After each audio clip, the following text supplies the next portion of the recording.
എൻ്റെ പുതിയ ക്ലാസ്സിലേക്ക് വീണ്ടും സ്വാഗതം. നമ്മൾ കഴിഞ്ഞ ക്ലാസ്സുകളിലൊക്കെ കുറച്ച് അക്ഷരങ്ങളും കുറച്ച് വാക്കുകളും പഠിച്ചു.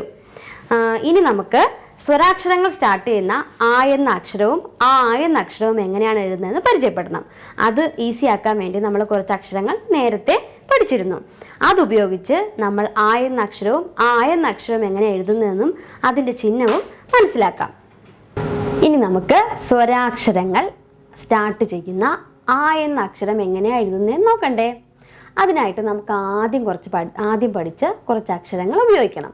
അപ്പം ഞാനിവിടെ കുറച്ച് അക്ഷരങ്ങൾ എഴുതാം. എന്നിട്ട് നമുക്കതെങ്ങനെയാണ് ആയാക്കി മാറ്റുന്നതെന്ന് നോക്കാം. നോക്കിക്കോ.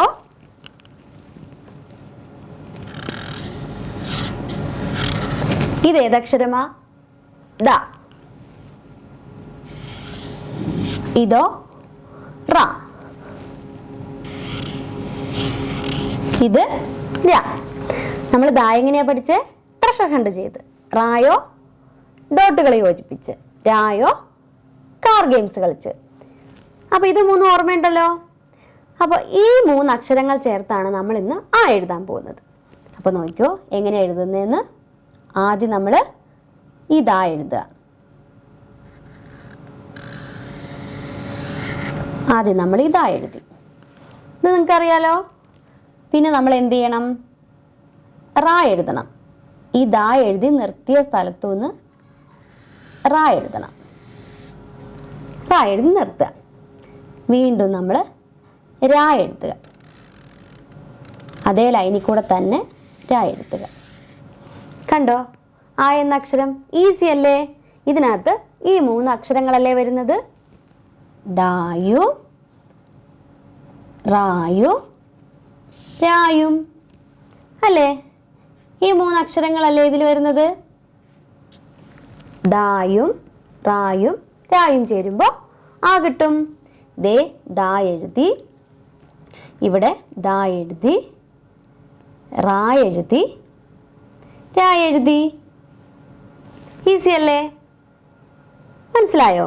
ആദ്യം ദായും റായും രായും. ആ ദായും റായും ഒരുമിച്ച് ഇവിടെ എത്തി. ദാ എഴുതി, അതിലൂടെ റാ എഴുതി, അതിലൂടെ തന്നെ രാ എഴുതി. എവിടെയും നമ്മൾ നിർത്താൻ പാടില്ല, പെൻസിൽ എടുക്കാൻ പാടില്ല. ആദ്യം ദാ എഴുതി, പെൻസിൽ എടുക്കാതെ റാ എഴുതി, പിന്നെ പെൻസിൽ എടുക്കാതെ അതിലൂടെ രാ എഴുതി. അപ്പം നമ്മൾ ഏതക്ഷരം പഠിച്ചു? ആ എന്ന അക്ഷരം പഠിച്ചു. ഈസി അല്ലേ? ഇത് നിങ്ങൾക്ക് തന്നെ എഴുതാൻ പറ്റുമല്ലോ. എങ്ങനെ എഴുതുക? ആ എന്ന അക്ഷരം എഴുതാൻ വരുമ്പോൾ നിങ്ങൾ ദായും റായും രായും പഠിച്ചത് ഓർക്കണം. എന്നിട്ട് എങ്ങനെയാണോ പഠിച്ചത് അതുപോലെ അത് എഴുതുക. അപ്പോൾ നമുക്ക് വേഗം ഈസി ആയിട്ട് ആ എന്ന അക്ഷരം എഴുതാൻ പറ്റും. മനസ്സിലായല്ലോ? ഈസി അല്ലേ? ഇനി നമ്മൾ പഠിച്ച അക്ഷരങ്ങൾ വെച്ച് തന്നെയല്ലേ ആ എഴുതിയത്. ഇനി നമുക്ക് വേറൊരു അക്ഷരത്തെ പരിചയപ്പെടാം. അത് നോക്കിക്കോ. ആദ്യം നമ്മൾ ആ എന്ന അക്ഷരം എഴുതണം. അതിനായിട്ട് ദാ എഴുതുക, നിർത്താതെ റാ എഴുതുക, അതിലൂടെ തന്നെ നിർത്താതെ രാ എഴുതുക. എഴുതിയല്ലോ. പിന്നെ ഇതിനൊരു വാലിട്ട് കൊടുക്കുക. അപ്പോൾ എന്താവും എന്നറിയുമോ? ഏതക്ഷരമാവുന്ന? ആ. എന്തക്ഷരമാണ്? ആ. എഴുതിയിട്ട് അതിനൊരു വാലിട്ട് കൊടുത്താൽ മതി. ആ രായ എന്ന് എഴുതി നിർത്തിയിട്ടില്ലേ? അതിനൊരു വാലിട്ട് കൊടുത്താൽ ആ എന്ന അക്ഷരമാകും. അപ്പം നമ്മൾ ആയും പഠിച്ചു ആയും പഠിച്ചു. ആ എങ്ങനെ എഴുതുക? ദാ ഒന്നും കൂടെ നോക്കിക്കോ. ആ എങ്ങനെ എഴുതുക എന്ന്. ആ എങ്ങനെ എഴുതുന്നത്? ദാ എഴുതി, നിർത്താതെ റാ എഴുതി, നിർത്താതെ അതിലൂടെ തന്നെ രാ എഴുതി. ആ എങ്ങനെ എഴുതുന്നത്?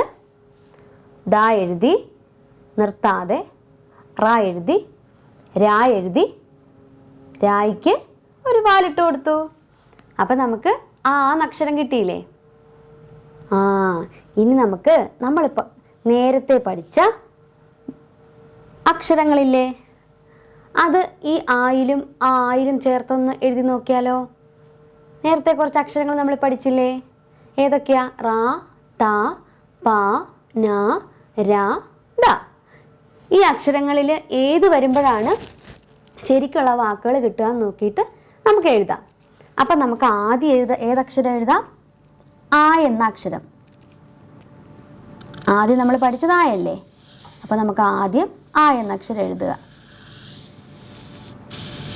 ആ എന്ന അക്ഷരം എഴുതി. ആയുടെ കൂടെ നമ്മൾ ആദ്യം പഠിച്ച അക്ഷരം ഏതാ? ആദ്യത്തെ ക്ലാസ്സിൽ റാ എന്ന അക്ഷരമല്ലേ?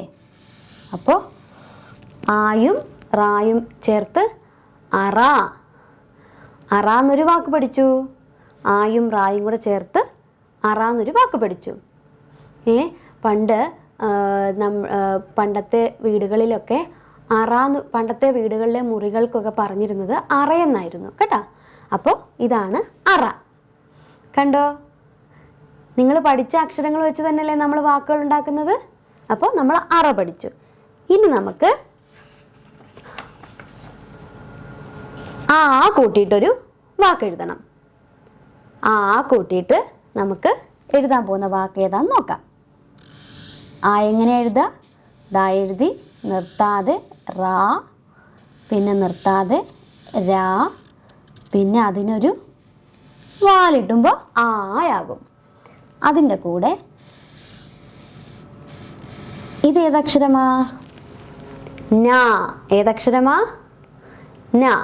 അപ്പോൾ ഈ നായും കൂടെ ചേർക്കുമ്പോൾ എങ്ങനെ വായിക്കും? ആന. എങ്ങനെ വായിക്കുക? ആന. ആനയെ കണ്ടിട്ടുണ്ടോ നിങ്ങൾ? ആനയുടെ നിറം എന്താ? കറുപ്പ് നിറം അല്ലേ? ആനയാണ് നമ്മളിപ്പോൾ ഇവിടെ എഴുതിയത്. ആന എന്ന് എഴുതാൻ നിങ്ങൾ പഠിച്ചില്ലേ? സിമ്പിൾ അല്ലേ? നമ്മൾ പഠിച്ച അക്ഷരങ്ങൾ കൊണ്ട് തന്നെ നമ്മൾ തന്നെയല്ലേ വാക്കുകൾ ഉണ്ടാക്കിയത്. അപ്പം നമ്മൾ അറ എന്നൊരു വാക്ക് പഠിച്ചു, ആന എന്നൊരു വാക്ക് പഠിച്ചു. ഈസി അല്ലേ? ഇനി നമുക്ക്, ഞാൻ ആദ്യത്തെ ക്ലാസ്സിൽ നിങ്ങൾക്ക് ചിഹ്നങ്ങൾ പഠിപ്പിച്ചു തരാമെന്ന് പറഞ്ഞായിരുന്നു അല്ലേ? ഈ അക്ഷരങ്ങൾക്കൊക്കെ ചിഹ്നങ്ങളുമുണ്ട്. അപ്പം നിങ്ങൾ ഓർത്തിരിക്കുമായിരിക്കും എന്താ ഈ ചിഹ്നങ്ങൾ എന്നല്ലേ? അപ്പോൾ നമ്മൾ ആദ്യം പഠിച്ച കുറച്ച് വാക്കുകൾ ആദ്യം എഴുതാം. എന്നിട്ട് എങ്ങനെയാണ് ചിഹ്നം ഉപയോഗിക്കുന്നതെന്ന് പഠിപ്പിച്ചു തരാം. അപ്പോൾ നോക്കിക്കോ, ആദ്യം നമ്മൾ പഠിച്ച കുറച്ച് വാക്കുകൾ ഞാനിവിടെ എഴുതാം.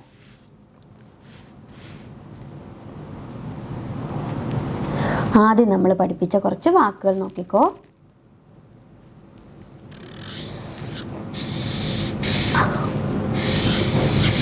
ഇങ്ങനൊരു വാക്ക് പഠിച്ചില്ലേ?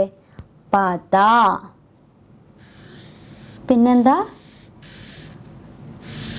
പറ. പഠിച്ചില്ലേ? പിന്നെ നമ്മൾ പായും ഞായും ചേർത്ത് പന എന്നൊരു വാക്ക് പഠിച്ചില്ലേ? പഠിച്ചു. ഇനി നമുക്ക് വേറൊരു വാക്കും കൂടെ നമ്മൾ പഠിച്ചു. തായും റായും ചേർത്ത് തറ എന്നൊരു വാക്കും പഠിച്ചു. ഇതൊക്കെയല്ലേ നമ്മൾ അന്ന് ക്ലോക്ക് ഉപയോഗിച്ച് പഠിച്ചത്? പറ, പന, പത, തറ. അപ്പോൾ നമുക്കിതൊക്കെ ഒന്ന് വായിച്ചു നോക്കാം. ആദ്യം നമുക്ക് ഇത് വായിക്കാം. പ ത പത, പ റ പറ, പ ന പന, ത റ തറ. അപ്പോൾ നിങ്ങളിവിടെ എല്ലാം ഒന്ന് ശ്രദ്ധിച്ചു നോക്കിയേ. പ എന്ന് പറയുമ്പം അതിൽ നമ്മൾ ഇന്ന് സ്വരാക്ഷരം സ്റ്റാർട്ട് ചെയ്ത ആ എന്ന ആ സ്വരം വരുന്നില്ലേ? ആ ഒരു സൗണ്ട് വരുന്നില്ലേ? പ. ലാസ്റ്റ് ഏത് സൗണ്ടിലാണ് നിൽക്കുന്നത്? ആ. നിങ്ങൾ പറഞ്ഞു നോക്കിയാൽ നിങ്ങളും കൂടി പറഞ്ഞ്. പ. ലാസ്റ്റ് ഏത് സൗണ്ടിലാ? ആ. വാ തുറന്നല്ലേ വരിക? നമ്മൾ പ എന്ന് പറയുമ്പോൾ വാ തുറന്ന് വരും. അപ്പോൾ പ. പിന്നെ ത. ത എന്ന് പറയുമ്പോൾ അതിലും ഏത് സ്വരാക്ഷര വരുന്നത്? ആ അല്ലേ? അപ്പോൾ അത് നമ്മൾ പഠിച്ചു. ആയിക്ക് ചിഹ്നം ഇല്ലെന്ന് ഞാൻ നേരത്തെ പറഞ്ഞായിരുന്നു. ഇനി നമുക്ക് നമ്മൾ ആദ്യം ആ എന്നുള്ള അക്ഷരവും പഠിച്ചു. ആ എന്നുള്ള അക്ഷരത്തിൻ്റെ സൗണ്ട് വരുന്നതാണ് പഠിച്ചത്. ഇനി നമുക്ക് ആ എന്ന സ്വരക്ഷരത്തിൻ്റെ സൗണ്ട് ഈ വാക്കുകളിൽ പറ്റുമോ എന്ന് നോക്കിയാലോ? നോക്കാം. അപ്പം എങ്ങനെ വായിക്കും? ഇത് നമ്മൾ പ ത പത എന്ന് വായിച്ചു. അപ്പം പ ആ. അപ്പോൾ അത് നീട്ടി പറയുമ്പോൾ അല്ലേ ആയാകുന്നത്? ആ. അപ്പോൾ ഈ പ എന്ന അക്ഷരം ഏത് സൗണ്ടിൽ അവസാനിക്കണം? പാ അല്ലേ? പാ. ആയിൽ അവസാനിക്കുന്ന സ്വരമാവുമ്പോൾ പ ഒന്ന് കുറഞ്ഞിരിക്കും, ചെറുതായിട്ടിരിക്കും. ഒച്ച കുറച്ച് കുറയും. ആയിൽ അവസാനിക്കുന്ന സൗണ്ട് ആകുമ്പോൾ പാ പാ പാ അങ്ങനെയല്ലേ പറയുക അല്ലേ? അപ്പോ പാ എന്ന് പറയുമ്പോൾ പായില് ആ ത ഇങ്ങനെയല്ലേ നിങ്ങൾ ഓർക്കുന്നേ? പാ പാ എന്ന് പറയുമ്പോ പാ ഇങ്ങനെയല്ലേ? പക്ഷെ ഇതിന് പകരം നമ്മൾ ഇതിനൊരു ചിഹ്നമുണ്ട്. ഇതിന് എന്തുണ്ട്? ഒരു ചിഹ്നമുണ്ട്. അതാണ് ഞാൻ പറഞ്ഞത്. ആ എന്ന അക്ഷരത്തിന് ചിഹ്നം ഇല്ല എന്ന് ആദ്യം ഞാൻ പറഞ്ഞു തന്നില്ലായിരുന്നോ മക്കളെ? പറഞ്ഞു തന്നു. അപ്പോൾ ഇവിടെ ചിഹ്നം ഇല്ലല്ലോ. ഉണ്ടോ? ഇവിടെ ചിഹ്നം ഉണ്ടോ എന്ന് നോക്കിയേ. പത, പറ, പന, തറ ഇതൊക്കെ ആ എന്ന സ്വരക്ഷര സൗണ്ടിലല്ലേ അവസാനിക്കുന്നത്? പ ആയിലല്ലേ? തായിലല്ലേ? പക്ഷെ പാ എന്ന് പറയുമ്പോ ഏത് സ്വരക്ഷര സൗണ്ടിലാ? ആ. താ എന്ന് പറയുമ്പോ ആ. അങ്ങനെ ശ്രദ്ധിച്ച് കേൾക്കണം കേട്ടോ. അപ്പൊ പ എന്ന് പറയുമ്പോ ആയിലാണ്. അപ്പൊ അവിടെ ചിഹ്നം ഇല്ല.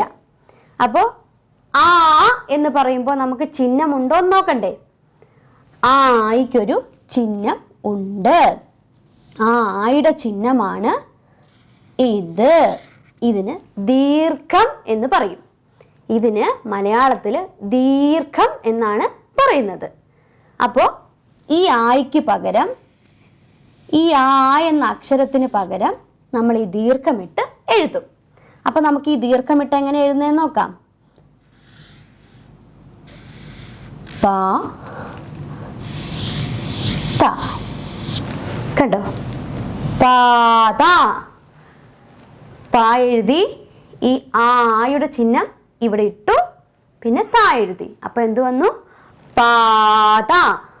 പാത. അപ്പൊ പാ ഏത് സ്വരാക്ഷര സൗണ്ടിൽ അവസാനിക്കുന്നത്? ആ. അപ്പൊ നമ്മൾ ആ ചിഹ്നം അവിടെ ഇട്ട് കൊടുക്കണം. നമ്മൾ വായിക്കുമ്പോൾ ഏത് അക്ഷര സൗണ്ടിലാണ് അവസാനിക്കുന്നതെന്ന് നോക്കുക. പ എന്നാണെങ്കിൽ അത് ആയിലാണ്. അപ്പൊ നമുക്ക് അവിടെ ചിഹ്നം വേണ്ട. അക്ഷരത്തിന് ചിഹ്നം ഇല്ല. പാ താ എന്നാണ് വന്നിരിക്കുന്നതെങ്കിൽ അവിടെ നമ്മൾ നീട്ടി കൊടുക്കണം, ദീർഘം കൊടുക്കണം, ആ ചിഹ്നം ഇട്ട് കൊടുക്കണം. ആ എന്നുള്ള സൗണ്ടിലാണ് അവസാനിക്കുന്നതെങ്കിൽ നമ്മൾ ആ ചിഹ്നം ഇട്ട് കൊടുക്കണം. അപ്പൊ നമ്മൾ പാത എന്ന് എഴുതി. ഇനി നമുക്ക് എന്തെഴുതണം? ദേ പറ. പറ. ഇത് നമ്മൾ എങ്ങനെയാ പാറ എന്ന് എഴുതുക? പാറ. ഇവിടെ നമുക്ക് ആ എന്നുള്ള സൗണ്ടാ വന്നിരിക്കുന്നത്. ഇത് ആ എന്നുള്ള സൗണ്ട് ആക്കണം.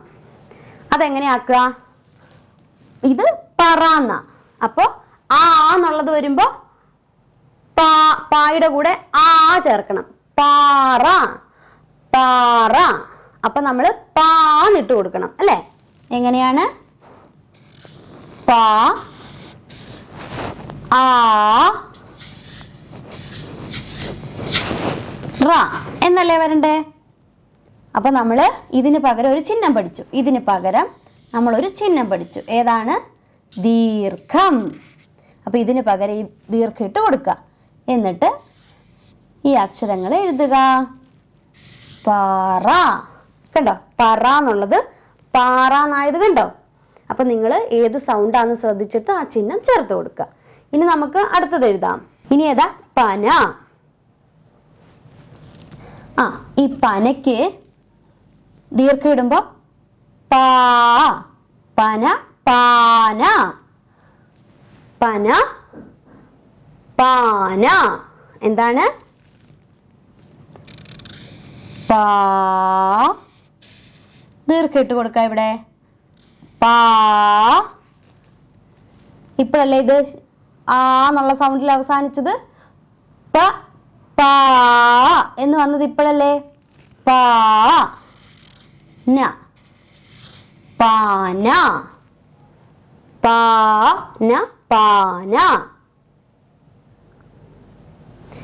ഇനി നമുക്ക് വേറൊരു വാക്ക് നോക്കാം. തറ തറ. പിന്നെ തായും രായും ചേർത്തൊരു വാക്കുണ്ടാക്കണം. താര. എങ്ങനെ നമ്മൾ എഴുതും? താര. തര എന്നെഴുതാം. താര. തര എന്ന് പറയുമ്പോൾ അതിൽ ആ എന്ന സൗണ്ടാണ്. താര എന്ന് പറയുമ്പോൾ അതിൽ ആ എന്ന സൗണ്ടാണ് അവസാനിക്കുന്നത്. അപ്പം നമ്മൾ എന്ത് ചെയ്യണം? താര. താ എഴുതുക. ആ താ താ താ. ആ വാലിൻ്റെ ആയുടെ വാല് ഓർക്കണം. താ. തായുടെ ചിഹ്നം ഇട്ട് കൊടുക്കുക. എന്നിട്ട് നമ്മൾ പഠിച്ച രാ ഇട്ട് കൊടുക്കുക. അപ്പോൾ താര. താര എന്നെഴുതാൻ പഠിച്ചില്ലേ നമ്മൾ? ഇപ്പം നമ്മൾ കുറച്ച് വാക്കുകളും കണ്ടോ, ആയിൽ അവസാനിക്കുന്ന ആ എന്ന സൗണ്ടിൽ അവസാനിക്കുന്ന വാക്കുകളും ആ എന്ന സൗണ്ടിൽ അവസാനിക്കുന്ന വാക്കുകളും പഠിച്ചു. ആ എന്ന സൗണ്ടിൽ അവസാനിക്കുന്ന വാക്കുകളാണ് പറ, പന, പദ, തറയൊക്കെ. ആ എന്ന സൗണ്ടിൽ നമ്മൾ ഇതിനെ എഴുതി. എങ്ങനെ എഴുതി? പാത, പാറ, പാന, താര. അപ്പൊ നമ്മൾ ഇവിടെ പുതിയൊരു ചിഹ്നം പഠിച്ചു. ഏത് ചിഹ്നമാണ്? ദീർഘം. ദീർഘം പഠിച്ചില്ലേ? ദാ ഈ ചിഹ്നം പഠിച്ചല്ലോ. അപ്പൊ നിങ്ങൾക്ക് മനസ്സിലായോ ഇന്നത്തെ ക്ലാസ്? ഈസി ആണല്ലേ? ആ എഴുതാൻ നമ്മൾ പഠിച്ചു. ദാ എഴുതുക, നിർത്താതെ റാ എഴുതുക, നിർത്താതെ രാ എഴുതുക. അപ്പൊ നമുക്ക് ആ കിട്ടും. പിന്നെ ആ രായ്ക്കൊരു വാലിട്ട് കൊടുക്കുമ്പോൾ ആ എന്ന അക്ഷരം കിട്ടും. പിന്നെ ആ ആയുടെ ചിഹ്നമാണ് ദീർഘം. അപ്പൊ നമ്മൾ വാക്കുകൾ കേൾക്കുമ്പോൾ അതിൻ്റെ സൗണ്ട് അവസാനിക്കുന്നത് ഏതിലാന്ന് നോക്കുക. ആയിലാണോ ആയിലാണോ നോക്കുക. ആയാണെങ്കിൽ ചിഹ്നമൊന്നും വേണ്ട. ആയാണെങ്കിൽ ചിഹ്നം ഇട്ട് കൊടുക്കണം. ഏതാ ചിഹ്നമായിട്ട് കൊടുക്കേണ്ടത്? എന്നുള്ള ദീർഘ ചിഹ്നം. മനസ്സിലായോ? ഈസി ആണോ? ഈസി അല്ലേ ഇത്? പിന്നെ നിങ്ങൾക്കുള്ള ഒരു സംശയമായിരിക്കും, അത് ഞാൻ പറഞ്ഞുതരാം. എന്താന്ന് ശ്രദ്ധിച്ചോണേ. ആന. ആന ആന. അപ്പൊ നിങ്ങൾ ചോദിക്കും, ഇവിടെ എന്താ ഇങ്ങനെ എഴുതാത്തേന്ന് ചോദിക്കും അല്ലേ? ഈ ദീർഘം ഇട്ട് ഞാൻ എഴുതിയാൽ പോരെന്ന് ചോദിക്കും. അല്ല, സ്വരാക്ഷരങ്ങൾ വരുമ്പോൾ ആ അക്ഷരങ്ങൾ തന്നെ എഴുതണം. മനസ്സിലായോ? ഈ അക്ഷരങ്ങൾ വരുമ്പോൾ അത് തന്നെ എഴുതുക. ഈ അക്ഷരങ്ങളുടെ സൗണ്ട് മറ്റക്ഷരങ്ങളിൽ വരുമ്പോൾ ആണ് നമ്മൾ എന്ത് ചെയ്യേണ്ടത്? ആ ചിഹ്നം ചേർത്ത് കൊടുക്കേണ്ടത്. ഈ അക്ഷരങ്ങൾ തന്നെ വരുമ്പോൾ ആ അക്ഷരങ്ങൾ തന്നെയാണ് എഴുതേണ്ടത്. ഈ അക്ഷരങ്ങളുടെ സൗണ്ട് മറ്റക്ഷരങ്ങളിൽ വരുമ്പോഴാണ് നമ്മൾ അങ്ങനെ എഴുതി കൊടുക്കേണ്ടത്. മനസ്സിലായല്ലോ? അപ്പൊ ഇന്നത്തെ ക്ലാസ് എല്ലാവർക്കും മനസ്സിലായോ? ഇന്നത്തെ ക്ലാസ് എല്ലാവർക്കും ഇഷ്ടപ്പെട്ടോ? അപ്പോൾ നിങ്ങൾ വീട്ടിലിത് ട്രൈ ചെയ്ത് നോക്കുക. നമ്മുടെ പഴയ അക്ഷരങ്ങൾ, പഴയ ക്ലാസ്സുകളൊക്കെ റിവൈസ് ചെയ്ത് ആയും ആ എന്ന അക്ഷരം എഴുതണം. പിന്നെ വാക്കുകൾ, ചിഹ്നം ചേർത്തുള്ള വാക്കുകളും എഴുതി പഠിക്കണം. ഈസി അല്ലേ? നമ്മൾ പഠിച്ച അക്ഷരങ്ങൾ ചേർത്ത് വാക്കുകളുണ്ടാക്കി ചിഹ്നവും പഠിച്ചു. ഇനി നമുക്ക് അടുത്ത ക്ലാസ്സിൽ വേറൊരു ചിഹ്നത്തെ നമുക്ക് പരിചയപ്പെടാം. പേരൻസിനോടാണ് പറയാനുള്ളത്. നമ്മളിവിടെ ആ എന്ന അക്ഷരം എഴുതിപ്പിക്കുമ്പോൾ പഴയ ക്ലാസ്സുകളിൽ അവർ പഠിച്ച ദായും റായും രായും എന്ന അക്ഷരം വീണ്ടും റിവൈസ് ചെയ്ത് ഏതൊക്കെ ഗെയിംസിലൂടെയാണോ ഏതൊക്കെ ആക്ടിവിറ്റീസിലൂടെയാണോ നമ്മളത് ചെയ്യിച്ചതെന്ന് ചോദിച്ച് അവരെ കൊണ്ട് തന്നെ ആ എന്ന അക്ഷരം എഴുതിപ്പിക്കാൻ ശ്രമിക്കണം. അപ്പോൾ അവരത് ഒരിക്കലും മറക്കത്തില്ല. നമ്മൾ പറഞ്ഞു കൊടുക്കുകയോ കാണാപ്പാഠം പഠിക്കുകയോ ചെയ്ത് കഴിയുമ്പോൾ അവരത് മറന്നുപോകും. അവർ തന്നെ അത് സ്വന്തമായി ആ എന്ന അക്ഷരം എഴുതുമ്പോൾ വേഗം അവർ പഠിക്കും. അപ്പോൾ ഈ ക്ലാസ് നിങ്ങൾക്ക് എല്ലാവർക്കും ഇഷ്ടപ്പെട്ടെങ്കിൽ ലൈക്ക് ചെയ്യണം, ഷെയർ ചെയ്യണം, സബ്സ്ക്രൈബ് ചെയ്യണം.